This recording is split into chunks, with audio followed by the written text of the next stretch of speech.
कुर्बानियाँ दी गई, माँओं ने अपने बच्चे खो दिए, बहनों ने अपने भाई खो दिए, मेरी बहनों ने अपने पति खो दिए। ये आज़ादी इतनी आसानी से नहीं मिली और उसी आज़ादी के तहत, उसी आइन के तहत जम्मू कश्मीर की उमर अब्दुल्ला सरकार चुनी हुई सरकार है।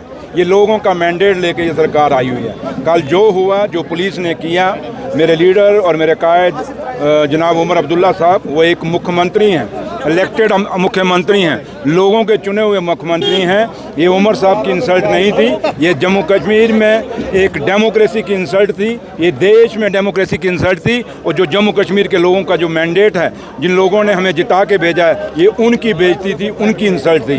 इसलिए हर्डल्स पेश आ रहे हैं। स्टेटहुड अलग चीज़ है। अब कोई ये सोचे कि स्टेटहुड के पीछे हमें कोई धक्के मारेगा और हम बर्दाश्त करेंगे, हमें कोई हमारे लीडर को कोई बेइज्जत करने की कोशिश करेगा तो हम बर्दाश्त करेंगे ना, हम करेंगे ना जम्मू कश्मीर के लोग करेंगे, क्योंकि ये लोगों ने अखिलेश यादव या एमके स्टैलिन ने मैंने कहा कि अभी तक साइलेंट है। देश और दुनिया में जो लीडर डेमोक्रेसी को पसंद करते हैं, राइट टू स्पीक को पसंद करते हैं, वो हर आदमी कंडेम्ड करेगा। लेकिन कांग्रेस ने अभी तक इसके लिए कुछ भी नहीं बोला है। किसने?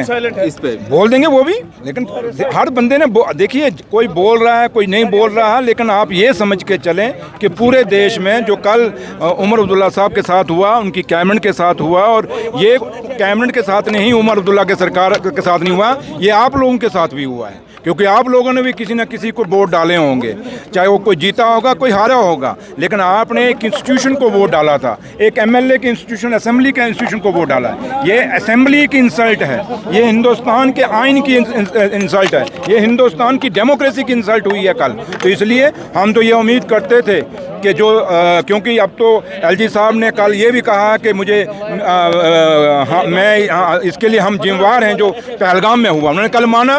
तो आज वो 82 दिन के बाद, 82 डेज़ के बाद उनको याद आई। और देखना एक दिन एलजी साहब ये भी कहेगा मुझसे, मेरी पुलिस मेरी है, जो मेरे कंट्रोल में है, वो उसने भी गलत किया उमर साहब के साथ। और अगर कहीं ना कहीं जो कल हुआ है, इसके लिए जिम्मेवार एलजी साहब को माफ़ी मांगनी चाहिए लोगों से, हमसे नहीं, लोगों से, जिन लोगों ने मैंडेट दिया और जिताया, उमर अब्दुल्ला सरकार को बनाया, उस मैंडेट से माफ़ी मांगनी चाहिए, इस आइन से माफ़ी मांगनी चाहिए, हिंदुस्तान की डेमोक्रेसी से माफ़ी मांगनी चाहिए। वो शहीद जो देश की आज़ादी के लिए लड़े 47 में, जिन्होंने आज़ादी दी, उन शहीदों से माफ़ी मांगनी चाहिए जिन्होंने देश को आज़ादी दिलाई है। इसलिए कल हम जब वहाँ गए थे, हम शहीदों को याद करने गए थे। वो शहीद जब शहीद हुए, उन्होंने शहादत दी, 1931 में देश का आइन नहीं था, उसमें देश आज़ाद नहीं था, उसमें तो अंग्रेज़ों का राज था। तो ये किस चीज़ के लिए, मतलब हमने अंग्रेज़ों के खिलाफ हमने जो वहाँ किया, वो लोग जो कल वहाँ शहीद हुए, जिनको हम वहाँ पे सलामी देने गए, तो वो क्या थे? शहीद थे। वो किसके खिलाफ थे? जुल्म के साथ। तो कल क्या था? ये भी तो एक जुल्म था।